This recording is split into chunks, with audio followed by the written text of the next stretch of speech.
I'm Real Genetic Demon, and this is Karnov on the Commodore 64. And I'll play this on my Mini, so that we can easy game basically. Thing about Karnov, he's Data East's sort of unofficial mascot. He kind of featured in a lot of games and he featured in a lot of bits and pieces. But you've got to feel sorry for poor Karnov, especially when the fact is that he became a bit part actor. He's really an anti-hero rather than a hero. He's a Russian strongman who can breathe fire. It's kind of his speciality. In this game, he's really kind of just searching for some treasure. That's what he's looking for. So he's not hunting for princesses, whatever else it is. But it's a shoot 'em up combined with a platformer, and it was an arcade game as well.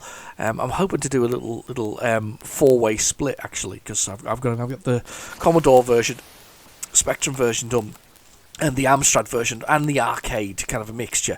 Now this, for me, looks like a conversion from the Spectrum, and it's horrendously jerky. It's really uncomfortable with itself. It doesn't run particularly well. You've got special items at the bottom you can use by pushing a key on the keyboard, but that's almost impossible to do on the Mini because we can't map it, which is a bit of an annoying part about it.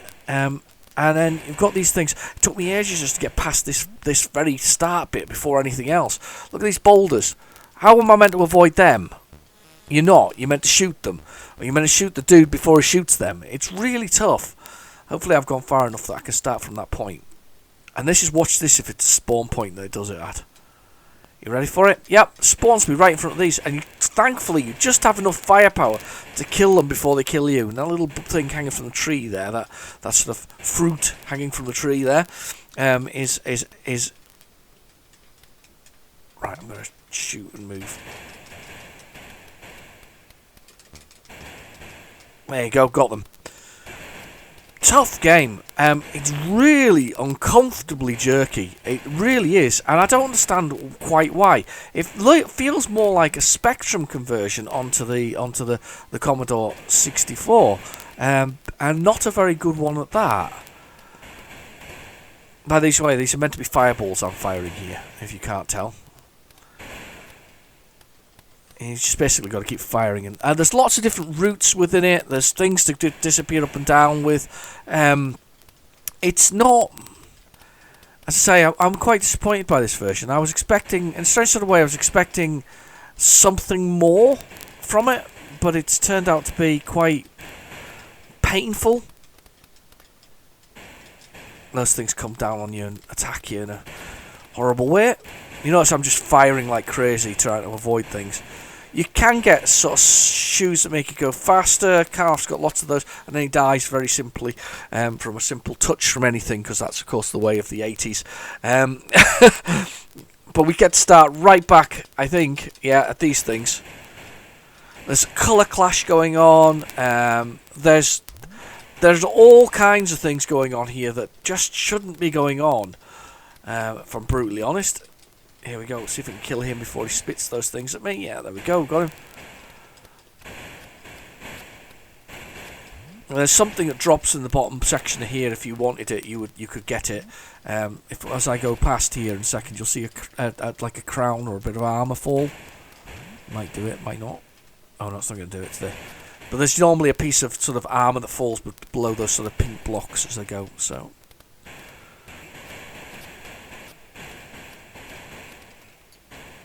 Oh, I was lucky there with that one. Yeah, got to be careful of that one. There's so much more to these levels as well, but the Commodore version just doesn't make you want to play any further. You kind of just want to make it through the level. I think you'd be quite disappointed if you'd bought this for the Commodore. I want to get to the fishman at the end. There's a fishman at the end of the first level. I never actually get past him, but I want to get there. Gives you a reasonable number of lives. You get 5 by default, which isn't too bad. Come on, die. There we go. Right, okay, let's see if we can just sneak him into the screen again. Yeah, there we go, got him. Skeletons riding skeletal sort of ostriches. So weird, isn't it?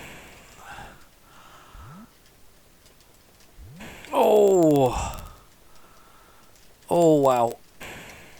It hurts. There was the armour that just dropped there. But it doesn't drop if you walk along that part. It's really weird.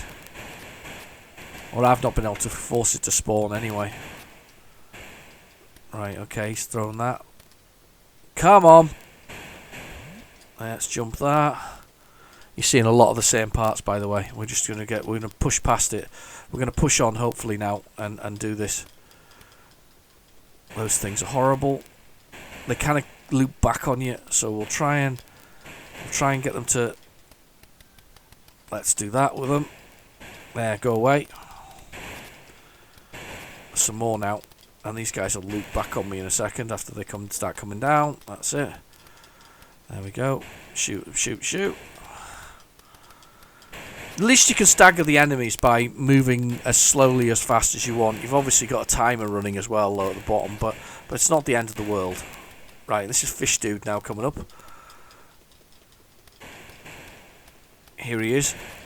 Let's see if we can hurt him badly. He's not getting hit yet. There he is, little Fish Dude. Oh, should have ducked. He does that every time. Gets me every time with that. I don't think I've seen level 2 actually on any version, I don't think. And we go right back to this part again. So we have to go through all of that again.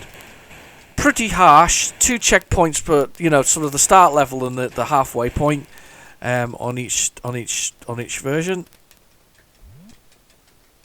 Oh. I always felt Karnov was, as I say, very, very overlooked. I mean, he appeared in Bad Dudes vs. Dragon Ninjas. He played in Crime City that I recently saw on Jay's site.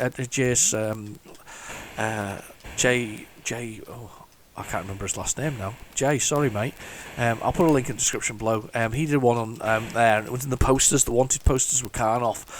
He appeared in Karnov's Revenge, which was a beat 'em up. I felt very sorry for him within that as well. He didn't get the best of turnouts. It wasn't the best of beat 'em ups. This is his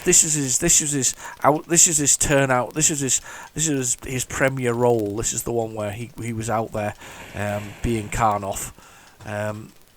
And he just didn't, as I say, he always became the bad guy, unfortunately. He never became the hero that possibly he could have been. I mean, seriously, he's a strongman and breathes fire from Russia.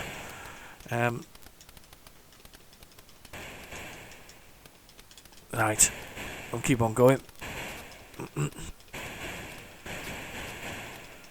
Right, but unofficially he turned into he was in almost every Data East game basically. They bunged him in there somehow. He was either a picture, a poster, his statue in some. He appeared as a statue in something. I can't remember the name of the game off the top of my head.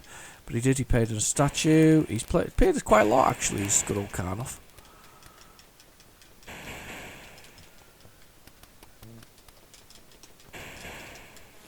I should have jumped that one. So there was one to jump and one to duck, and I think that is me. Yep, that's it. It's all over. And you know what? I'm leaving it there because that's just so painful to play, unfortunately. Really slow. Sorry about that. Sorry about that, Commodore users. Anyway, I've been your host, Real Genite Team, and thank you for watching. Please feel free to like and subscribe, and I'll catch you in my next video. Bye-bye now.